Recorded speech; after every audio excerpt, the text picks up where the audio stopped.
नमस्कार, मेरा नाम आलोक है। आप लाइव स्ट्रीम देख रहे हैं। देखिए, इस वक्त की बड़ी खबर निकल के आ रही है। तेजस्वी यादव और मुकेश सहनी पटना लौट रहे हैं, लेकिन जिस काम के लिए वो दिल्ली गए थे, क्या वो काम पूरा हुआ? महागठबंधन में क्या सब कुछ ऑल इज वेल है?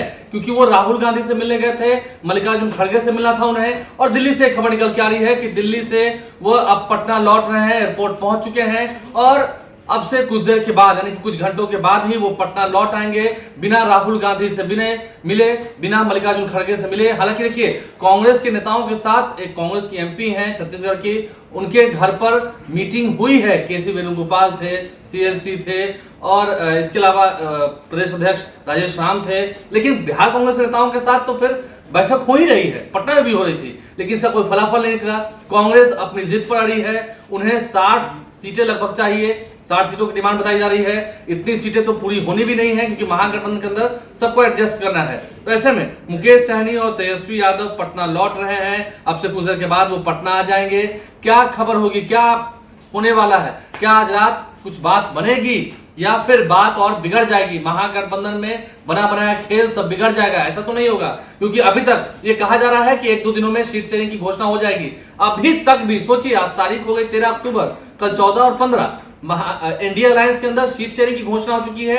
अब बारी बारी से उम्मीदवारों की घोषणा होनी है। वो भी प्रदेश अध्यक्ष हैं बीजेपी के दिलीप जायसवाल, उन्होंने कहा है कि कल हो जाएगी, यानी कि 14 तारीख तक सब कंप्लीट। अब रही बात महागठबंधन की, अभी तक सीट शेयरिंग की बात नहीं सुलझ पाई है, अभी तक ये गुत्थी उलझी हुई है और पेच फंसा हुआ है। तो देखना होगा। तेजस्वी यादव मुकेश सहनी दोनों साथ साथ ही पटना लौट रहे हैं, एक ही प्लेन से पटना लौट के आ रहे हैं। लेकिन कांग्रेस के वरिष्ठ नेताओं से जिनसे मिलकर बात मनवानी थी, बात करनी थी, वो बात नहीं हो पाई। क्या वजह रही, क्या बात हुई? क्योंकि पहले ये समय दिया गया था कि दोपहर 2 बजे मुलाकात होगी। आज उन्हें कोर्ट भी जाना था। लालू प्रसाद और राबड़ी देवी पहले ही पटना लौट चुके हैं।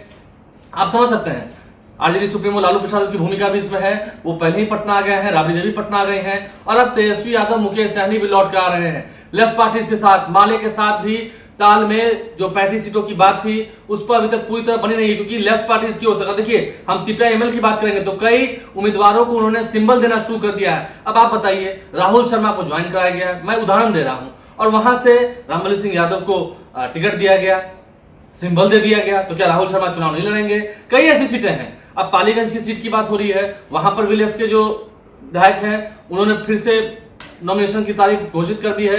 क्या पालीगंज भी आरजेडी के पास नहीं? बहुत सारी ऐसी सीटें हैं जहां पर लेफ्ट की सीटें हैं, मजबूत सीटें हैं। लेफ्ट पार्टी अपनी सीट छोड़ने को तैयार नहीं है, सीपीआई-एमएल अपनी सीट छोड़ने को तैयार नहीं है। कांग्रेस के साथ बात पूरी कब तक होगी, देखना होगा कब तक पूरी होगी। महागठबंधन रहेगा या टूट जाएगा? हम ऐसा इसलिए कह रहे हैं क्योंकि राजनीति है, कुछ भी हो सकता है। अरविंद केजरीवाल के साथ भी आपको याद होगा, दिल्ली में साठगांठ नहीं हो पाई थी और फिर फलाफल क्या हुआ ये आपको मालूम है। मुकेश सहनी, तेजस्वी यादव दोनों ही पटना लौट रहे हैं। अब से कुछ देर के बाद देखना होगा वो क्या कहते हैं, क्या कहेंगे इस चल रहे उलझे हुए पेंच को, कैसे कहें, एक उलझी हुई गुत्थी को लेकर के जो पेंच खुल नहीं रहा है, पेंच फंस गया है, इस पर वो क्या कहेंगे। बातें नहीं हो पा रही हैं, कब तक बातें होंगी, कल होंगी कि नहीं होंगी, या भी और देर लगेगी? तो फिर नॉमिनेशन कब करेंगे? कई सारे आरजेडी के नेताओं ने कल की ही तारीख दे रखी थी कि कल नामांकन करना है। अब उन्हें सिंबल कब मिलेगा? जैसे जेडीयू सिंबल दे रही है, क्या ये भी सिंबल दे देंगे बिना मर्जी के? तो फिर बिना घोषणा के तो फिर कैसे होगी ये महागठबंधन की बात पूरी? आप लाइव चीज बने रहे, हमारे चैनल को सब्सक्राइब कर ले, साथ साथ फेसबुक पेज लाइक करें। धन्यवाद।